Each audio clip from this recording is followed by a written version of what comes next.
Assalamualaikum warahmatullahi wabarakatuh. Nama saya Ilham Supriyono. Di sini saya akan menjelaskan tentang aspek pokok dalam menjalankan usaha. Aspek pasar dan pemasaran. Pasar merupakan tempat berkumpul para penjual yang menawarkan barang ataupun jasa kepada para pembeli yang mempunyai keinginan dan kemampuan untuk memiliki barang dan jasa tersebut, hingga terjadinya kesepakatan transaksi atau transfer atas kepemilikan barang atau kenikmatan jasa. Pengertian lain yang lebih luas tentang pasar adalah himpunan pembeli nyata dan pembeli potensial atas suatu produk. Pasar nyata maksudnya adalah himpunan konsumen yang memiliki minat, pendapatan, dan akses pada suatu produk atau jasa tertentu. Dalam pasar ini, konsumen melakukan transaksi. Hal ini disebabkan konsumen didukung dengan minat atau keinginan untuk membeli serta memiliki pendapatan atau akses. Pengertian aspek keuangan. Investasi yang dilakukan dalam berbagai bidang bisnis usaha. Sudah barang tentu memerlukan sejumlah modal uang di samping keahliannya lainnya. Modal yang digunakan untuk membiayai suatu bisnis mulai dari biaya pra-investasi, biaya investasi dalam aktiva tetap, hingga modal kerja untuk memenuhi kebutuhan investasi. Modal dapat dicari dari berbagai sumber dana yang ada. Sumber dana yang dicari dapat dipilih apakah dengan cara menggunakan modal sendiri atau modal pinjaman. Penggunaan masing-masing modal tergantung dengan tujuan penggunaan modal, jangka waktu, serta jumlah yang diinginkan perusahaan. Masing-masing modal memiliki keuntungan dan kerugian. Hal ini dapat dilihat dari segi biaya, waktu, persyaratan dan memperolehnya, dan jumlah yang dapat dipenuhi.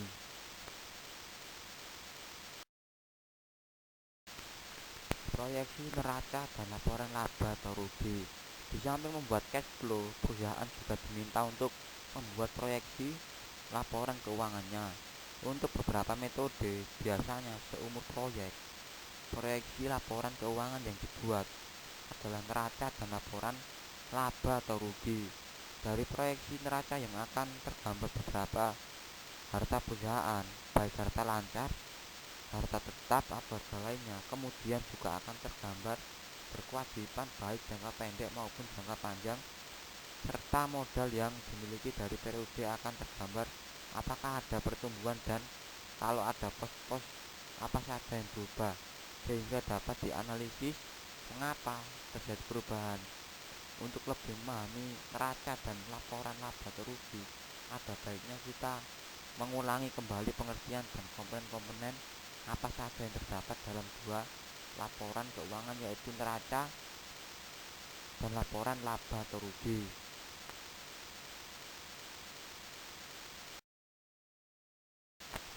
Pengertian aspek teknis operasi.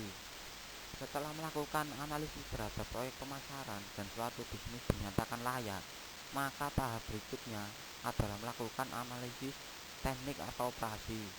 Bagaimana pada bidang-bidang usaha lain, keputusan investasi yang terkait dengan pendirian dan pengembangan usaha harus diputuskan berdasarkan pendekatan pasar. Artinya, setiap produk yang akan dihasilkan sebagai dampak keputusan investasi harus merupakan produk yang dibutuhkan atau akan menjadi kebutuhan masyarakat. Keputusan untuk membudidayakan bandeng misalnya perlu didasari atau atas data apakah ada apresiasi yang tinggi di kalangan konsumen terhadap komoditas tersebut, atau ada industri penggasapan bandeng yang memerlukan bahan baku, atau ada kegiatan penangkapan tuna yang membutuhkan pasokan bandeng umpan, dan sebagainya. Keputusan investasi berdasarkan pendekatan produk sudah tidak lagi relevan dan harus ditinggalkan apabila pengusaha menginginkan bisnisnya tumbuh berkelanjutan.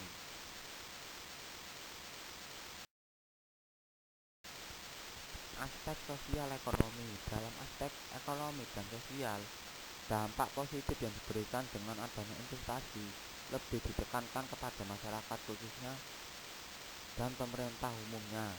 Bagi masyarakat, adanya investasi ditinjau dari aspek ekonomi adalah akan memberikan peluang untuk meningkatkan pendapatan. Aspek ekonomi memiliki dua sisi, yaitu sisi negatif dan sisi positif. Dari segi negatif, aspek ekonomi yang penggunaan sumber daya alam yang berlebihan, pengangguran yang semakin bertambah banyak karena masifnya masyarakat luas. Dari segi positif, aspek ekonomi yaitu pendekatan yang masif dari pemerintahan.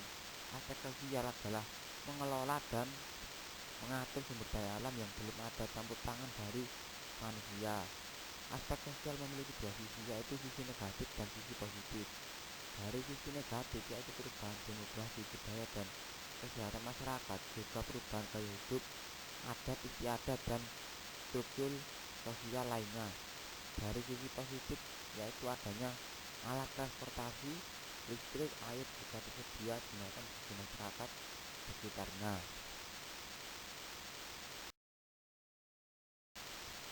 Program pengetesan kemiskinan merupakan pendekatan pembangunan yang bersifat komprehensif dan mendasar dalam tataran kesejahteraan dan harkat yang manusiawi. Oleh karena sekalipun kemiskinan merupakan fenomena ekonomi, dapat memberikan konsekuensi yang kuat terhadap berbagai aspek kehidupan masyarakat, sehingga mengakibatkan masyarakat yang mengalami kemiskinan tersebut menjadi rendah nilai-nilai kemanusiaannya, sehingga dalam kehidupan kurang bermawah, khusus untuk daerah tertinggal. Pemilihan aset produktif seperti lahan sangat tidak adil. Hal ini menyebabkan terjadinya ketimpangan pendapatan bagi masyarakat pedesaan. Dari hasil pengamatan terlihat penguasaan aset produktif di pedesaan lebih banyak dikuasai oleh perusahaan-perusahaan besar dan orang kota. Dampak dari semua ini terhadap mekanisme pasar yang dipengaruhi secara signifikan oleh aspek permodalan dan kebijakan yang kurang berpihak pada masyarakat miskin. Masyarakat lebih banyak berhadapan dengan pasar yang bersifat monopsoni.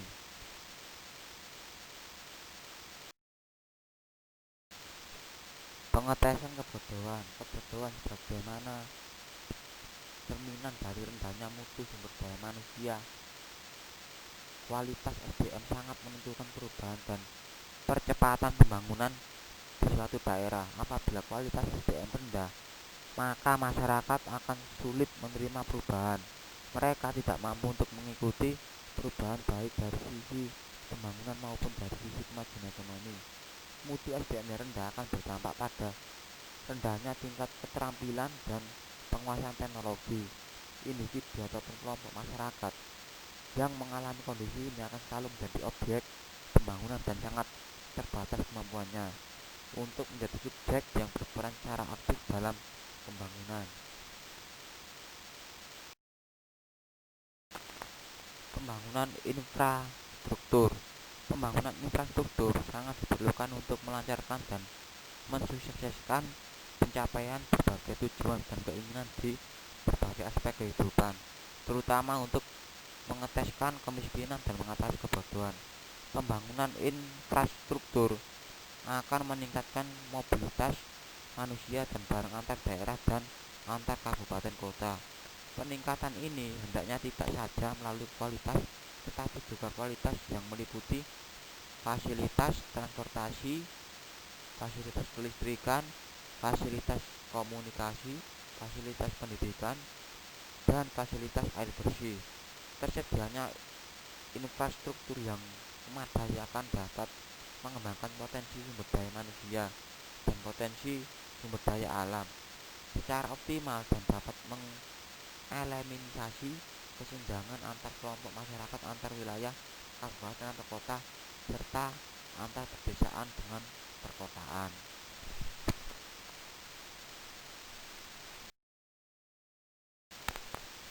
Aspek lingkungan tempat bisnis akan dijalankan harus dianalisis dengan cermat. Hal ini disebabkan lingkungan di satu sisi dapat menjadi peluang dari bisnis yang akan dijalankan, namun di sisi lain lingkungan juga dapat menjadi ancaman bagi perkembangan bisnis. keberadaan bisnis dapat berpengaruh terhadap lingkungan, baik lingkungan masyarakat maupun lingkungan ekologi tempat bisnis yang akan dijalankan. Suatu bisnis dapat menimbulkan berbagai aktivitas sehingga menimbulkan dampak bagi lingkungan di sekitar lokasi bisnis.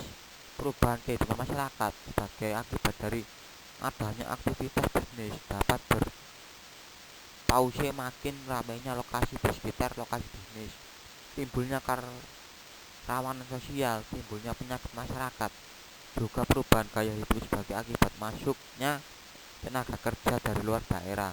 Analisis aspek lingkungan dilakukan untuk menjawab apakah lingkungan setempat sesuai dengan ide bisnis yang akan dijalankan dan apakah manfaat bisnis bagi lingkungan lebih besar dan dibandingkan dampak negatifnya. Suatu ide bisnis dinyatakan layak berdasarkan aspek lingkungan sesuai dengan kebutuhan ide bisnis dan ide bisnis tersebut mampu memberikan manfaat yang lebih besar dibandingkan dampak negatifnya di wilayah tersebut.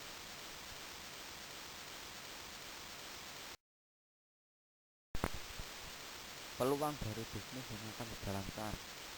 Namun di sisi lain lingkungan juga dapat menjadi ancaman bagi perkembangan bisnis. Keberadaan bisnis dapat mempengaruhi terhadap lingkungan, baik lingkungan masyarakat maupun lingkungan ekologi tempat bisnis yang akan dijalankan. Analisis aspek lingkungan tidak hanya membahas tentang kesesuaian lingkungan dengan bisnis yang akan dijalankan, tetapi juga membahas tentang dampak bisnis terhadap lingkungan serta pengaruh perubahan lingkungan yang akan datang terhadap bisnis. Suatu bisnis dapat menimbulkan berbagai aktivitas sehingga menimbulkan dampak bagi lingkungan di sekitar lokasi bisnis. Perubahan kehidupan masyarakat sebagai akibat dari adanya aktivitas bisnis dapat berubah semakin ramainya lokasi di sekitar lokasi bisnis. Timbulnya kerawanan sosial, timbulnya penyakit masyarakat, juga perubahan gaya hidup sesuai akibat masuknya tenaga kerja dari luar daerah. Oleh karena itu, analisis aspek lingkungan memerlukan kemampuan analisis yang lebih komprehensif. Sekian penjelasan dari saya. Assalamualaikum warahmatullahi wabarakatuh.